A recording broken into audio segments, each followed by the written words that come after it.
네, 여당의 국회 복귀 첫날부터 각 상임위의 신경전이 뜨거웠습니다.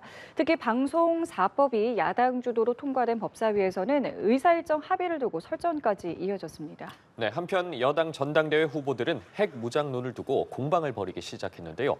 관련 내용 포함한 정치권 이슈들 윤기찬 국민의힘 법률위 부위원장, 박성민 전 더불어민주당 최고위원과 함께 짚어보겠습니다. 두 분 어서 오십시오. 안녕하십니까. 예, 여당 국회 복귀 첫날부터 국회는 이 여야의 신경전으로 시끄러웠습니다. 특히 이제 법사위에서는요, 의사일정 합의를 두고 정청래 법사위원장과 여당 의원 간의 말싸움이 있었는데요. 어제 상황 함께 보시고 본격적인 대담 시작하겠습니다. 잠깐만요. 근데 의원님 성함이 어떻게 되십니까? 의원님 성함이 누구세요? 위원장님 성함은 누구십니까? 저는 정청래 위원장입니다. 전 유상범 의원입니다. 유상범 의원 들어가 주세요. 어디로 들어가요? 본인 자리로 들어가세요. 일정은 우리가 진행을 해야 될 거 아닙니까? 본인 자리로 들어가세요. 간사도 아니면서 의무 없는 짓을 하면 안 됩니다. 자, 들어가세요. 그래서 간사 선임을 들어가세요. 바짝 하는 거 아니에요? 그건 하겠다는 거예요? 위원장 재량이에요. 그게 무슨 위원장 재량이요? 예의가 없어 이렇게. 들어가세요. 예의가 없어? 그게 말이 돼요? 어디다 대고 반말이에요 지금? 네, 국회법에 위원장 마음대로 돼 있습니까? 국회법 공무님하고 공부는 내가 좀 더 잘했지 않겠어요? 국회법은?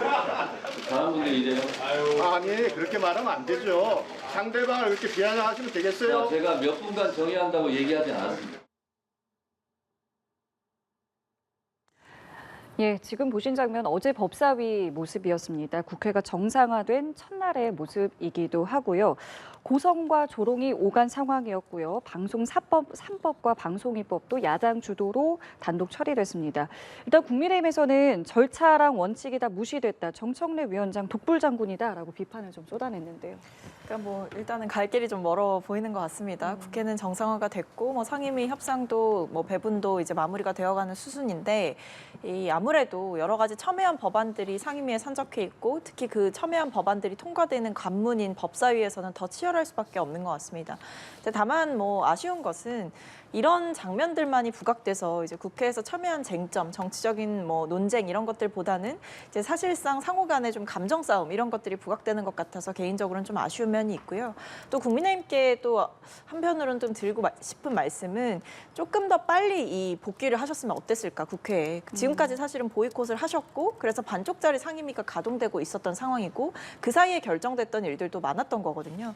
근데 이제 본인들이 없었을 때 왜 결정을 해놓고 이제 와서 따르려 하냐 이런 식의 항의도 좀 오가는 상황이다 보니까 어차피 7개 상임위를 받으실 거였으면 그리고 국회 복귀를 하실 거였으면 조금 더 빠른 시간 안에 복귀를 하셔서 협상에 임하시고 또 국회 일정에 임하시는 것이 좋지 않았을까라는 아쉬움이 있습니다. 국회 정상화 첫날 법사위의 모습 어떻게 좀 보셨는지요? 근데 저거는 정청래 위원장이 조금 전 실수하셨다고 보는 것이, 그러니까 의안을 뭐 제2법안 소위로 내려서 더 진행해보자라고 하는 것에 대해서 반대한다, 뭐 이런 것들은 이해할 수 있어요. 찬성하지는 않지만. 그런데 일단 국내심이 처음 등원을 했습니다. 그러면 간사를 뽑아야 돼요. 국내심 간사. 근데 간사는 이제 위원회에서 호선하기 때문에 거기서 뽑아야 돼요. 근데 간사를 뽑지 않고 그냥 진행을 하는 거예요. 그러니까 뭐냐면 등원을 했는데 등원을 인정하지 않은 거죠. 그러니까 국민의힘이 간사도 뽑지 않고 그다음에 국민의힘한테 그간에 흘러온 그 위원회의 운영 실태에 대해서 약간은 설명을 해줘야 될 거 아니겠습니까? 이렇게 흘러왔다. 그러니까 이렇게 앞으로 흘러갈 것이다라고 설명해주고 나서 운영을 했어야 되는데 그런 거 전혀 없고, 그러니까 거의 유상범 의원이 이제 간사로 사실은 내정이 됐고 선정이 될 겁니다. 그럼에도 불구하고 간사로 뽑지 않고 인정을 안 해버린 거예요. 그러니까 저거는 사실 그 위원장으로서 약간의 월권을 했다고 보는 것이, 국회법에 따르면 위원장은 이제 위원들의 그 발언에 대해서 제한할 수가 없어요. 그러니까 여러 명이 만약에 발언하겠다라고 하면 그 중에 뭐 이분 먼저 하세요, 이분 먼저 하세요, 뭐 15분 이내에서 제한할 수 있고 하지만 원칙적으로도 지금 보니까 경합하는 것도 아닌 상황이란 말이죠. 그러니까 다소 조금 강압적인 말씀을 하셨다. 물론 이게 분위기가 뭐 막 극한적으로 대립된 건 아니지만 뭐 이름 서로 불러준 거는 뭐 인지도 올리는 것도 아니고 저렇게 국민들이 볼 때 얼마나 좀 우습게 보겠습니까? 그리고 이제 법안 처리 과정에서도요.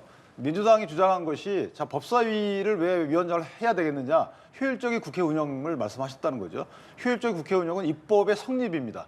그러니까 법의 통과뿐만 아니고 법이 법안으로서 성안돼서 공포되게끔 해야 되는 거예요. 근데 대통령이 거부권을 행사했던 법안입니다. 그러면 대통령이 거부권 행사할 수 있는 명분을 잃게끔 해야 되면 오히려 국내심 의원들과 조금 더 상의를 하고 수기를 하고 고쳐가고 이게 제의잖아요. 실제 제의 과정이거든요. 따지고 보면 법안이 거의 비슷하기 때문에. 그런데도 불구하고 효율적인 국회 운영을 얘기하면서도 비효율적 국회 운영을 하고 있는 거죠. 그러니까 대통령의 거부권을 유도해서 정략적으로 활용하려고 하는 것이다.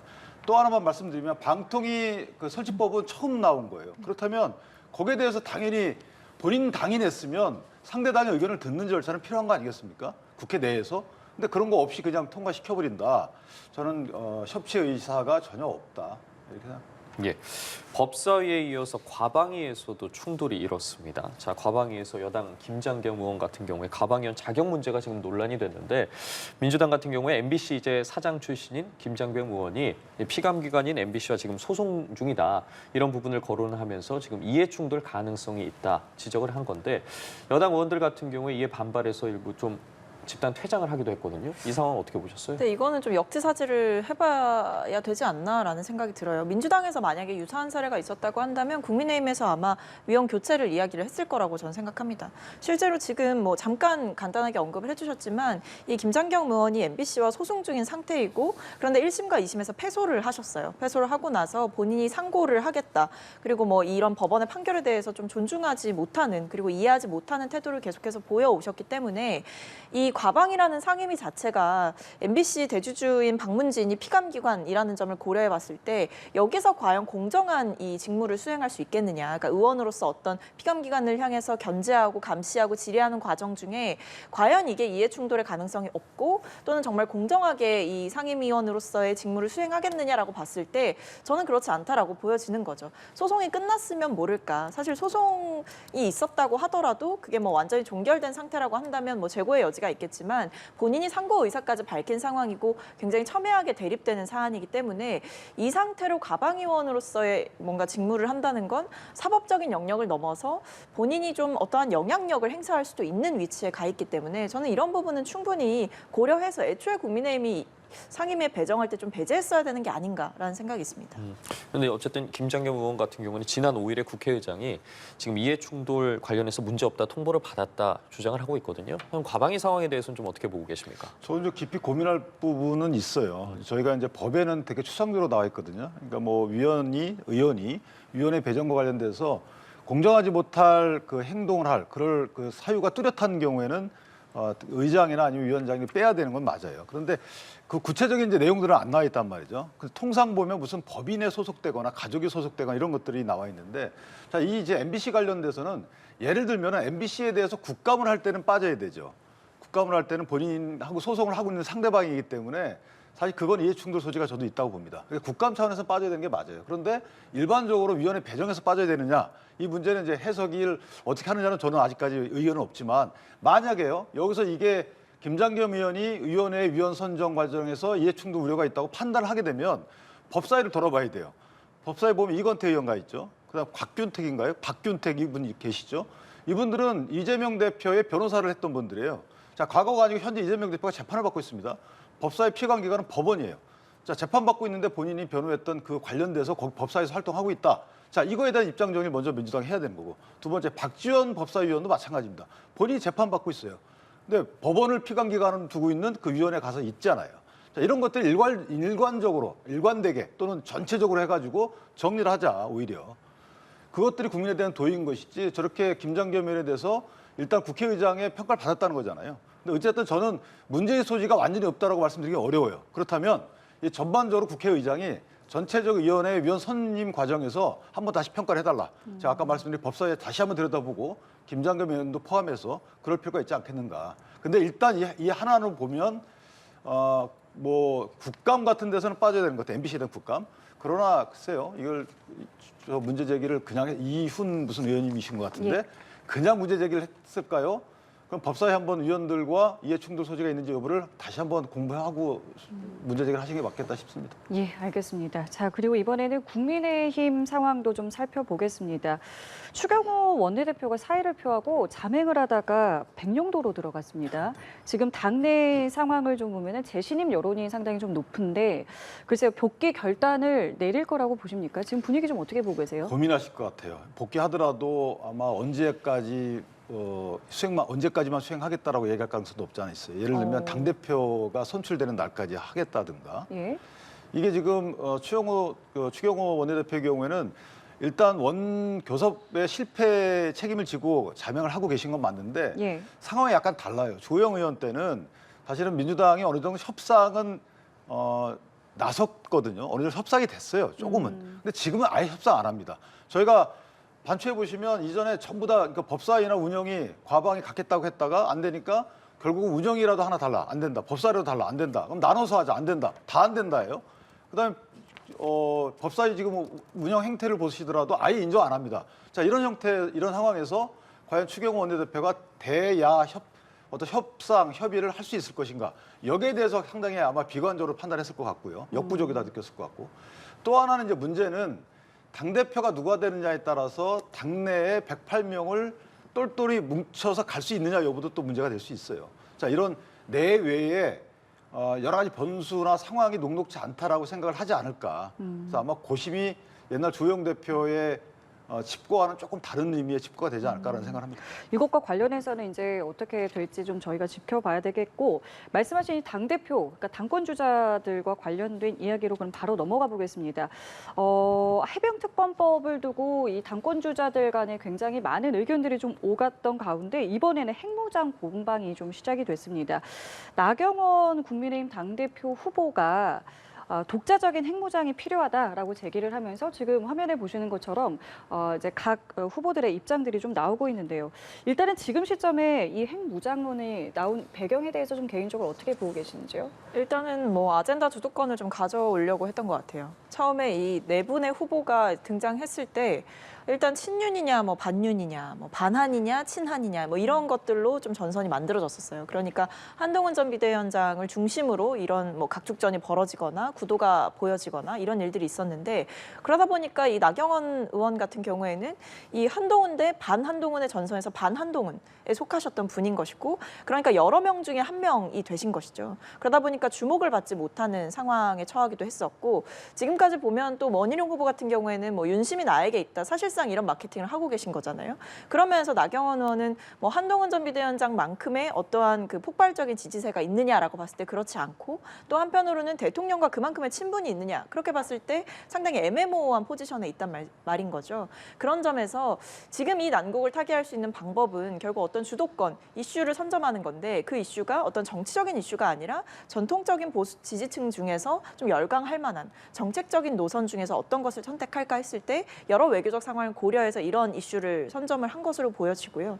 근데 문제는 이게 길게 갈 이슈냐 그렇게 보여지지는 않는다라는 거죠. 그러니까 예를 들면 대통령과의 이 당정 관계를 어떻게 설정할 거냐, 뭐 또는 최혜병 특검법을 어떻게 할 거냐 이런 거는 전당대회 끝날 때까지도 사실 이슈가 될 수 있는 부분인데 지금 이런 핵무장론 같은 경우에는 지금 보면 다른 당권 주자들이 뭐 동의하는 부분이 있지만 현실적으로 어렵지 않느냐 이렇게 하면 논의가 더 진척이 안 되거든요. 이런 상황들을 고려해봤을 때 이 이슈의 지속성 또는 호응도가 그렇게 높냐 그렇게 높지는 않은 상황인 것 같습니다. 예, 어떻게 보세요? 주도권을 갖고 오기 위한 것이 아니었을까라는 이야기를 해주셨는데요. 그러니까 처음 저 말씀을 하시는 분이 돋보이는 무대죠. 왜냐하면 핵무장을 해야 된다라고 느끼는 국민들이 70%가 넘는다는 아마 데이터도 있어요. 그러니까 저렇게 핵무장을 해야 된다라고 처음 말씀하시면 나경원 의원은 후보는 핵무장 찬성론자구나. 나머지는 반대론자인가? 그러니까 따지고 보면 반대론자가 아무도 없어요. 실제 핵무장에 대해서 반대하냐 찬성하냐 이렇게 묻게 되면 저는 다 찬성이라고 저 읽혀지거든요. 예를 들면 나경원 의원은 핵무장 해야 된다. 내 임기 내라는 얘기 안 하시죠. 당의 정책으로 하겠다라는 겁니다. 당선이 되면. 그럼 당에 언젠간 핵무장을 해야 된다. 이거에 대해서 반대하시는 분 아무도 없습니다. 한동훈 후보 같은 경우에도 잠재적 역량을 해야 된다. 이것도 반대하시는 분 아무도 없어요.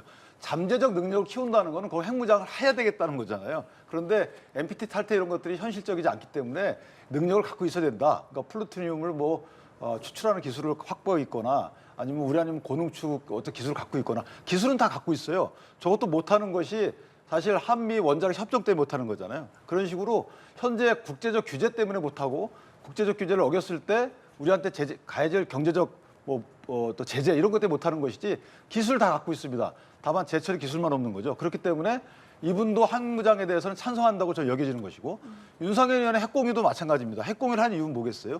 핵무장 할 수 없는 국제적 정세이기 때문에 핵공유를 하자는 거죠. 결국 핵무장 찬성론자고요. 원희룡 장관도 마찬가지입니다. 현재 워싱턴 선언을 이행하고 있는 과정이고 점진적으로 나아가자. 이분도 핵무장 찬성론자로 저는 읽혀져요. 따라서 이거는 핵무장 찬성 반대 이런 입장이 갈리는 것이 아니고 먼저 누가 이 얘기를 꺼냈느냐에 대한 선점의 문제로 여겨진다. 저는 그렇게 생각합니다. 예, 알겠습니다.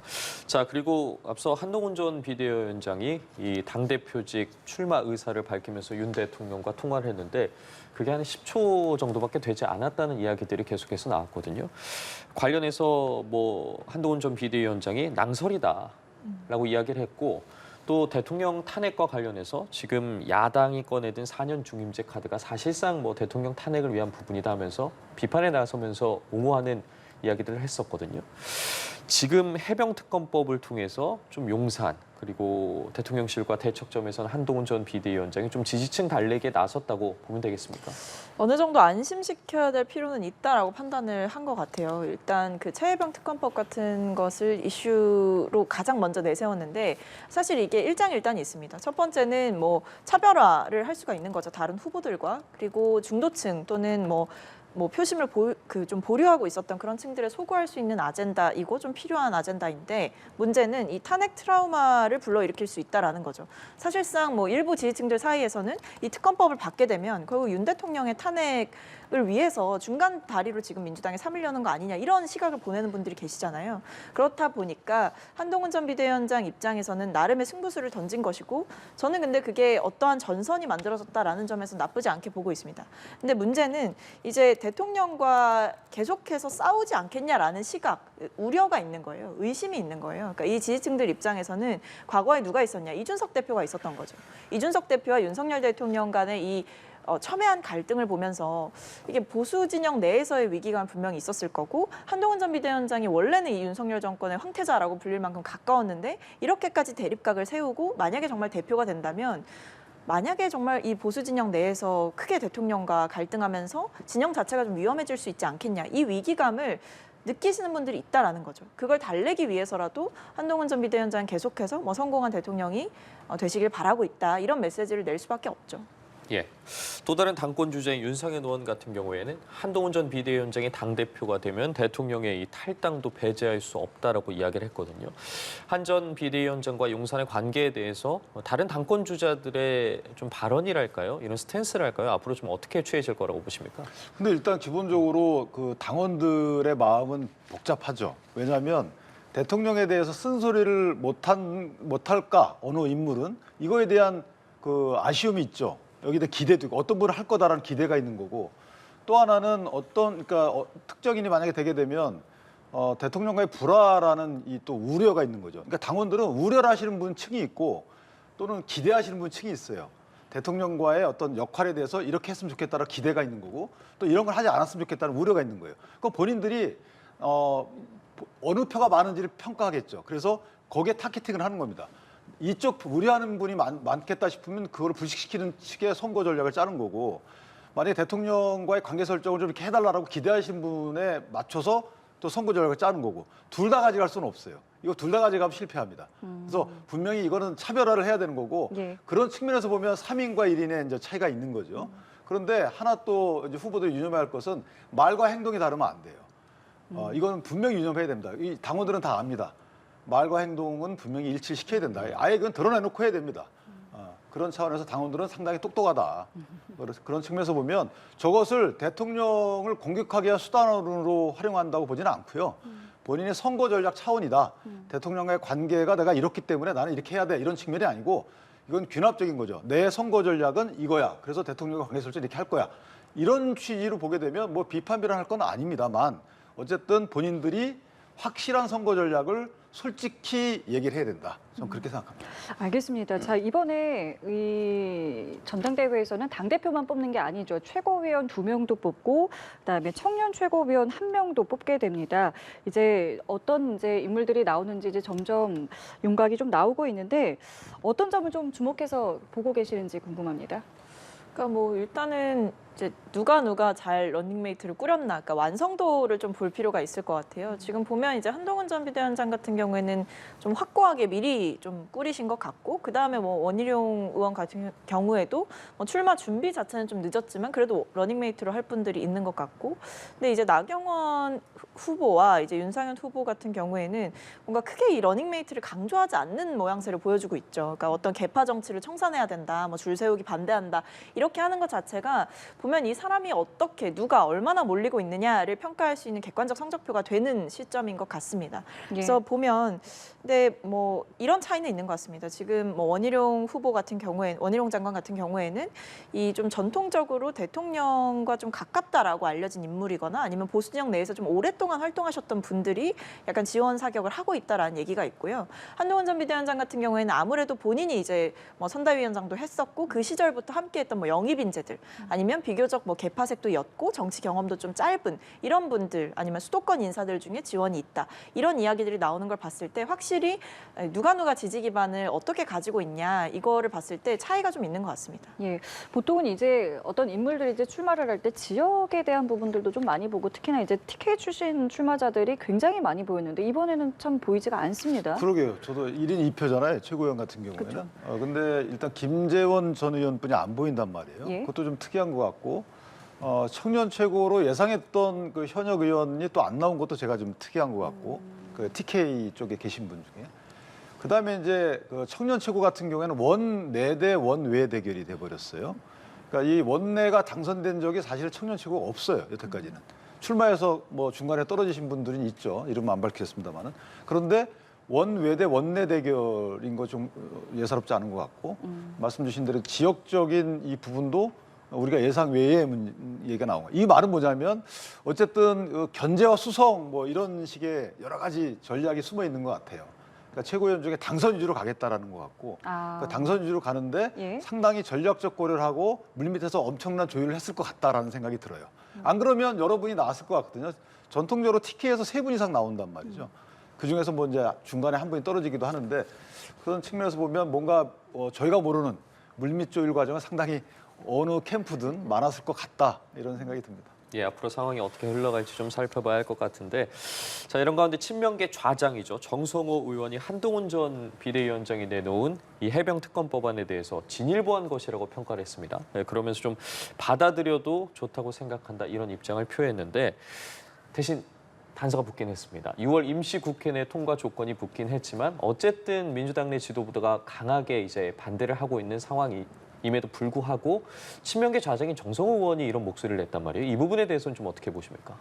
근데 뭐 일단 방향을 봤을 때 뭐 받을 만한 아닌 거 아니냐라는 이야기는 어쨌든 지금 국민의힘 안에서 최혜병 특검법은 거의 이제 성역이었어요. 그러니까 건드려서도 안 되고 침범해서도 안 되고 절대 그것을 이제 입에 올리면 안 되는 그런 금기 같은 것이었는데 이것을 어떻게 보면 굉장히 유력한 이 당대표 후보가 받아야 된다. 그러니까 또는 뭐 이제 본인들만의 안을 내야 된다. 이렇게 얘기하는 것 자체가 이 최혜병 특검법에 대해서 전향적인 입장을 보였다라는 거죠. 그리고 이제 한편으로는 이제 정성호 의원께서 저는 실리적인 면도 말씀을 하신 걸로 보입니다. 왜냐하면 지금 어쨌든 최혜병 특검법을 우리가 빨리 추진하자, 민주당 안으로 속도를 내야 된다라고 얘기하는 것 중에 뭐 통신기록 보존 기한 이런 문제도 들고 있고 이것이 뭐 곧 기록이 다 사라질 수 있고 그렇기 때문에 진실을 밝히는 데 있어서 굉장한 차질을 빚을 수 있다. 이것도 있는 것이고요.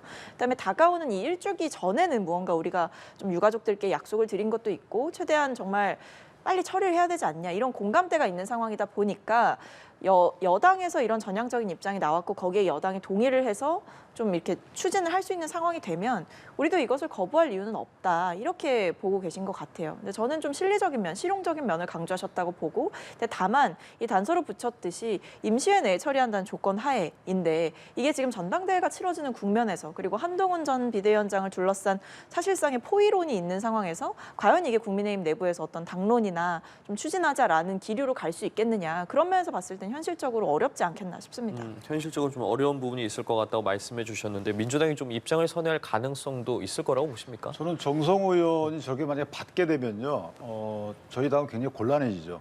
저게 이제 아시다시피 7월 4일 날 늦어도 7월 4일 날 의결해가지고 올린단 말이에요. 그럼 대통령이 15일 이내에 거부권을 행사한단 말이에요. 다시 돌아옵니다. 여기서 수정 의결이 될 가능성이 커버려졌어요. 그러면 만약에 대법원장이 그 추천하는 걸로 합시다라고 하면 어떡할 거예요?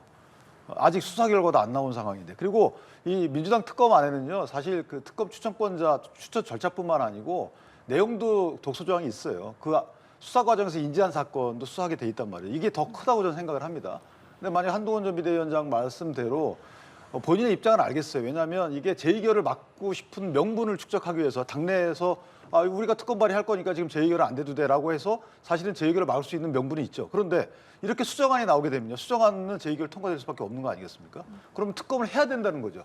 그러니까 특검을 하자라는 게 그 요체지, 특검을 이러이러하면 이렇게 합시다라고 하는 것은 저는 이거는 조금 한동훈 전 비대위원장이 실수한 게 아닌가라는 개인적으로 그렇게 생각을 합니다. 알겠습니다. 자, 그리고 민주당 이야기도 좀 해볼게요.